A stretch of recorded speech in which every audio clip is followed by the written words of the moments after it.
Arcades used to be the most entertaining area you and your friends go to. But since many arcades are now closing down permanently, I want to honor these places by recreating the most iconic arcade games all in survival Minecraft. Yeah, this is gonna be a little bit difficult. If I'm going to build this arcade, I'll need a layout. So this is the area I have to work with, which I just realized is a lot of space to fill. But that means that we can start building Pac-Man! Yeah, let's go Pac-Man! If you don't know what this game is, then maybe you have to reconsider your life decision. To build the Pac-Man map, you only need blue and black concrete, but like a lot of it. So I'm making a concrete deeper. For reference, this is what the Pac-Man map looks like, so you can see like the reference. To build one of these, it requires a lot of redstone-y tech that I don't even fully understand. But holy goodness gracious, is it gonna be so useful. The way that the machine works is that it pushes the gravity affected block close enough to the end portal where it'll appear at the end dimension, but also stay in its original dimension, meaning that it duplicates itself. If we're able to constantly repeat this process, we get unlimited amounts of concrete. With the machine done, all I really need to do is just wait for the concrete to come through. It worked, bro. Let's freaking go. It freaking worked. So basically, I have everything I need to build Pac-Man, but I also have to make it actually playable, because when I'm finished with this arcade and invite the entire server to test it out, I cannot have one of these machines break. Oh yeah, I finished the flooring of the Pac-Man thing. I think this might be a little too big, but that's a problem for future me to worry about. Let's just focus on building the walls.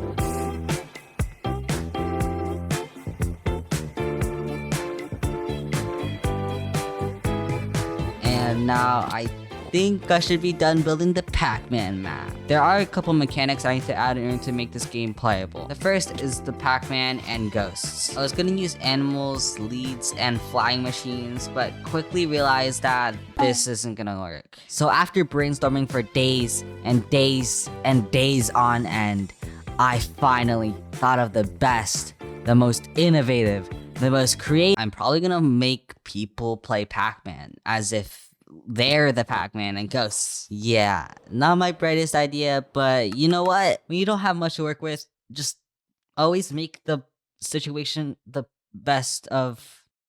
Shoot, I messed up the quote. The second problem I needed to tackle are the pellets in the game. What I'm thinking is to add a dispenser system where when I flick this lever, all the pellets will dispense up. If you don't know what I'm talking about, here is a smaller model of what I need. Okay, let's pretend that this right here is a section of the Pac-Man map. If we break through the floor, we can see that the dispenser is facing up, which means if we're able to dispense this item, it will go through the floor and act as a pellet up here. If this is the lever that I'm pulling to activate all the pellets, you can see as soon as I pull this lever, it activates the redstone, which activates that dispenser, which dispenses this onto the floor, which acts as a pellet. Now, we just gotta collect the materials to build this 300 times.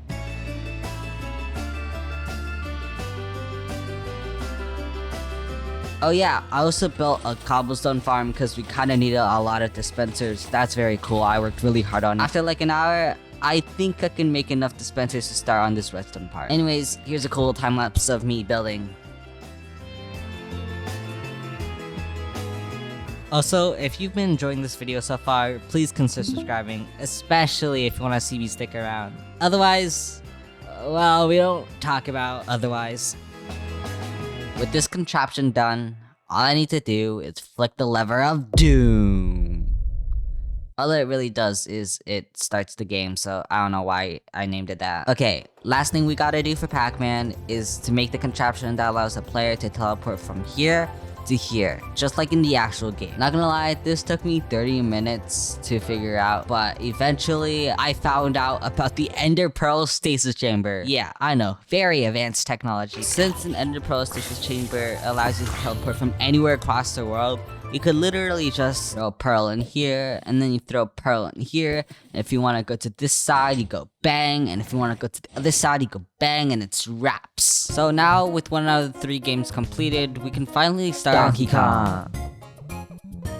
I don't have any space for this game. But with the path editing, we can just like skip me trying to make space for the game. If you don't know what Donkey Kong is, this game created Mario and Princess Peach, and there's a literal Minecraft painting of it, so maybe you should know what this game is. Something I didn't know about this game was that there are 4 levels. For a game that's famous for making you jump over barrels, only one of the levels actually has barrels. Cool fact aside, I needed a bunch of concrete to build this map. Building this concrete farm is probably the best decision in my life.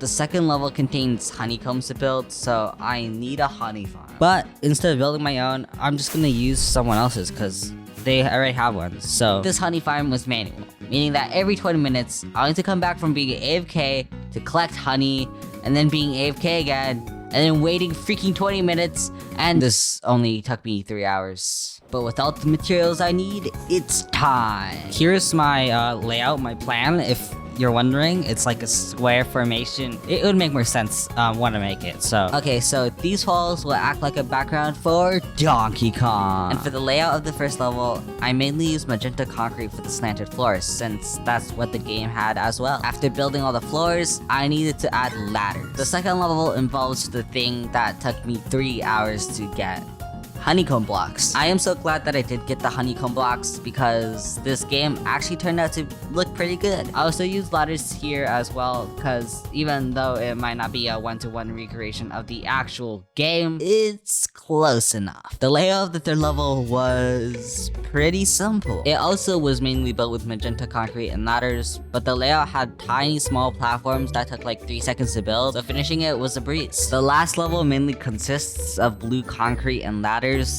again, but it was just a bunch of flat platforms, which made building this level fairly simple. But with that, we're finished the layout of every Donkey Kong level. Now we just need to make every level actually playable. For the first level of Donkey Kong, we need to somehow make the barrels move. Now I could build a bunch of redstone to make these barrels actually move, but I think I have a better idea. Pigs, but in a minecart. Let me explain. Minecarts are good replacements for barrels since they literally roll down the platforms. But the problem with minecarts alone is that they slow down a lot faster than minecarts with something in it. So if we put pigs in a minecart, you see where I'm going with this? Oh boy, getting this pig back to the arcade is such a breeze. I'm sure you're wondering, why pigs? Why specifically pigs? Why not just grab any nearest thing and plop them in a minecart? Is it because they're the most common mob? And to that I say, it's an inside joke. You guys don't get it. After a long time of 30 minutes, I finally got all 5 piggies. Wait, I just realized. I kinda need a system that goes from one level to the next, which becomes a little challenging when the levels are right beside each other. Except for the fact that I planned for this. I intentionally built it like this, just so I can like make this tunnel system that you'll see how it works. So basically what you have to do is you just have to like, once you finish a level and then climb up these ladders, just walk through this little tunnel space right here, and then you get to like a drop chute that goes all the way down to water, and then you go out for level 2. Wait a second, this is even level 2, bro. For the second level, I kinda need to recreate this. The fire guys move up and down. How in the piggy am I supposed to make the fire people go up and down? I honestly just got a pig in a minecart to go back and forth on its floor. It's the best I could do, okay? I'm not having the freaking... Just having this on level 2 is kind of really lame. So I built a reward system. Each time you enter this level, you'll be met with golden carrots scattered throughout the place. The more golden carrots you can pick up, the more points you can earn. This system will be on every level except for the first, cause not gonna lie, the third and fourth levels are kinda lame as well. Yeah, not the most creative idea, but it leads us on to the third level. Mapping out most of the redstone was very simple, but the level also had fire people just moving around. I can't do that. Nevertheless, I still had one cool feature: the elevator. Or at least that's what I like to call it. It's probably called something else. To build an elevator in Minecraft, we use flying machines. They're not that hard to make, but I really thought that this was a cool feature and something unique about the level. So with the elevator complete and working, we can focus our attention into making the last level. This probably is the most famous one because Minecraft has a painting for it. Last level also has little fire people running around, and since I literally can't do that, I kind of just left it as it was. Looking back on it, it would have really been cool to add pigs in a minecart in every single floor of the last level, but in the moment, I really didn't think much of it. But with a working Donkey Kong completed, we can finally build the game I've been waiting forever to build. The reason why I chose this game over any other one is because this is the first popular arcade game ever created. It's a simple game where you have to hit the ball back and forth with your paddles. If you're not able to hit the ball back in time, your opponent gets a point and the game restarts. Now, you'd think with such an easy premise, it would also be easy to build a Minecraft.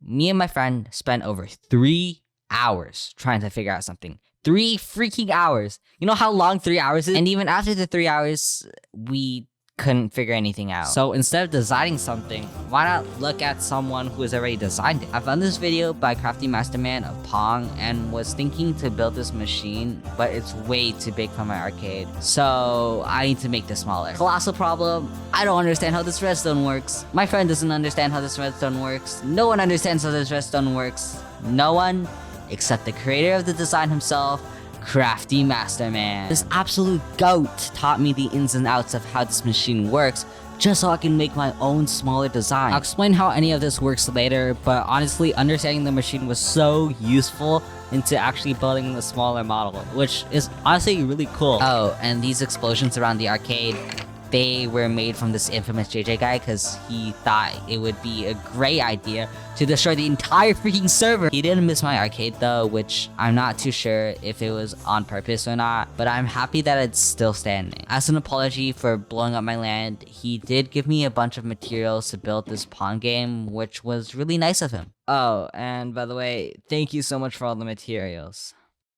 Consider this payment for blowing up your arcade. Wait, you blew up my arcade? So the first part of Pong is building the screen.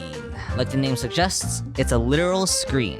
It's only there to display the game. But the hard part comes to the redstoning stuff, so I'll try to explain everything while I'm building. The basic understanding of each wire is fairly easy to learn. It's just how the wire is built that's complicated. There are a total of 4 different wires that have the purpose of moving the ball. Purple, which goes this way, red, which goes that way, yellow, which goes this way, and blue, which goes that way. The green wire is just to make the ball show up on the screen, if you are ever wondering. With these 4 wires, the ball can now travel anywhere across the screen. And how does the paddle work? All the paddle is this pink thing. This pink thing is called a shift register. All you need to know about this machine is that a shift switch redstone wire is activated. If you're able to connect each separate redstone wire to activate certain parts of the system, you get the paddles. Yay! The activated wires allow parts of the ball to actually continue, while the unactivated ones don't. Look, I know you probably have no idea what I'm saying and just want to know, when I present this arcade to the entire server, will I be able to actually honor both arcades and my childhood self? And we're finally done with all 3 games.